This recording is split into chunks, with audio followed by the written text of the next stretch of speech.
Is the Brics Summit a threat to the United States? Let's talk about it all.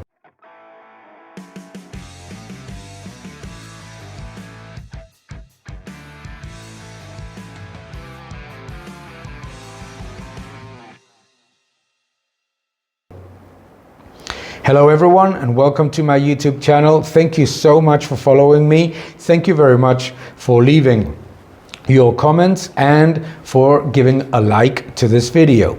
It is truly appreciated. The Brics Summit has been a very interesting one. We have seen not only a strengthening of the relationships between Brazil, India, Russia and China, as well as South Africa, those nations that are the current Brics, but the invitation and addition of other nations, including Argentina, Egypt, Emirates, Saudi Arabia, Iran, Ethiopia. So strengthening the Brics is something that may be extremely important in what is currently a world that is moving to two separate poles. The Western side with the United States and the European Union and other similar nations, and those that are closer to Russia and China. However, the Brics so far have only been a union of intentions. There's been very little in terms of strategic moves and certainly very little in terms of monetary or financial moves. The reality is that out of all of the currencies of those Brics added to the ones that have been invited, the only one that is relatively stable is the Chinese yuan. All the other currencies have devalued massively in the past decade against the US dollar, between 34-35% for the Indian rupee to 50, 60, even 90 and 98% for in the case of the Iranian rial or the Argentine peso. So it's very difficult to create a stable currency out of weak currencies. Furthermore, in order to create a global reserve currency, you need to put together nations that not only have monetary independence, but also that have a number of significant items. To start with, independent institutions, very open financial system, transparent and strong legal security and investor security, and obviously independent institutions in a very clear aspect. Very important to have freedom of capital movement. Therefore, it is very difficult to put together nations such as the ones that we have talked about alongside China, because China would have to accept governments and nations that don't have in their interest to have a strong currency.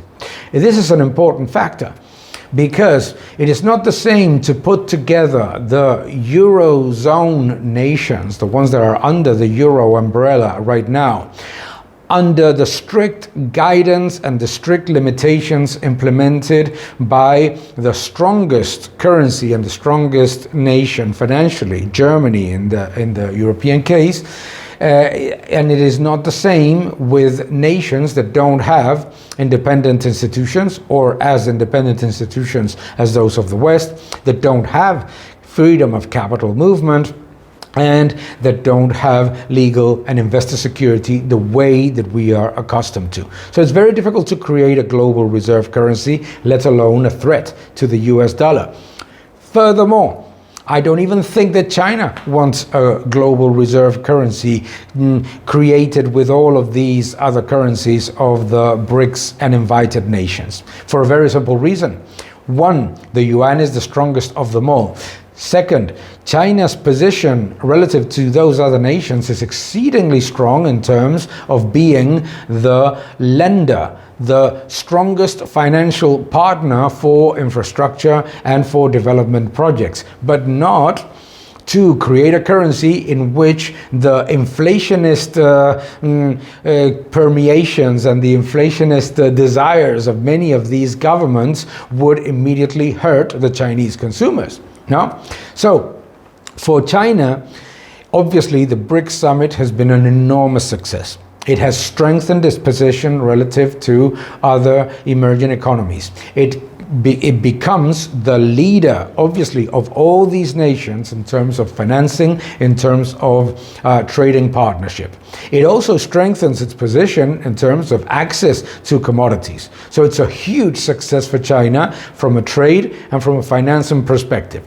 But I don't think that China wants a currency with all these nations, particularly those that have a tendency and the obvious desire many times to increase massively the imbalances of the government and pass them to citizens via depreciation of the currency, as we have seen in so many others. Many of these governments are looking at China and Russia as if they were easy money, as if it was easy and cheap money that is going to be financing and helping these governments continue to have imprudent and drastically aggressive fiscal policies that are then monetized, via the central bank. And that is not the case. Neither Russia nor China are going to absorb the fiscal imbalances of their trading partners. It's not going to happen.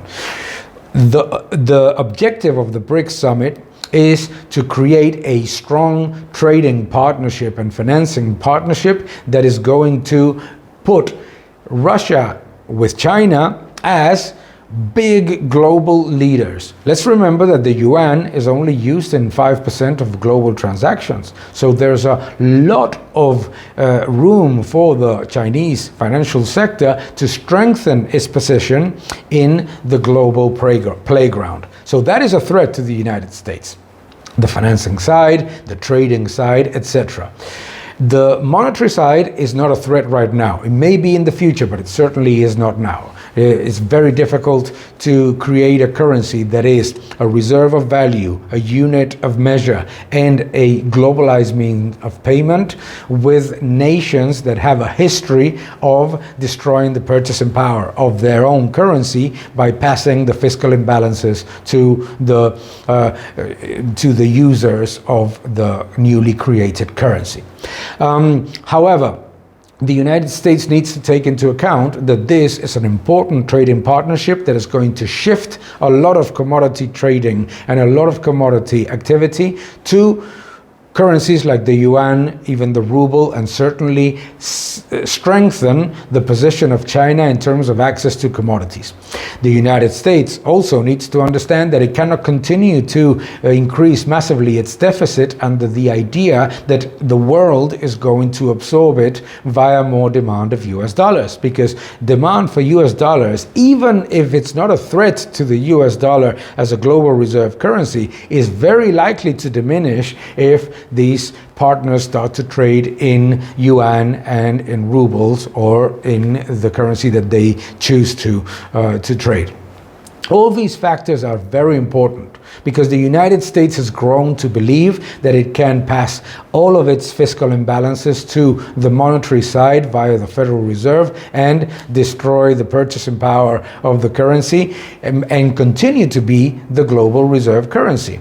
If there's a threat to the US dollar, it's not going to be a fiat currency, it'll be an independent currency. It is not going to be a currency created by countries that don't have legal and investor security and certainly have a history of destroying the purchasing power of the currency, passing massive imbalances of the government to the citizens. It's very difficult for China to impose to all of those countries the prudency that China has both in fiscal and in monetary terms. And it's certainly very difficult for Russia to convince many of these trading partners to get the gold reserves and the tightness in monetary policy that its central bank has. It's not likely to happen. So, threat to the United States? Yes, it is. Yes, it is. It is a big commercial, threat to the United States. It's a big financing threat to the United States that needs to show that it's a better trading and financing partner than China to its associates. And that obviously is good for everybody, competition.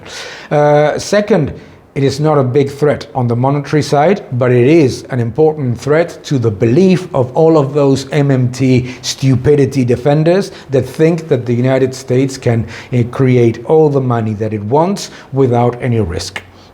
So all of this is going to change a lot of things in the next years. We need to pay attention to it, but not ignore it.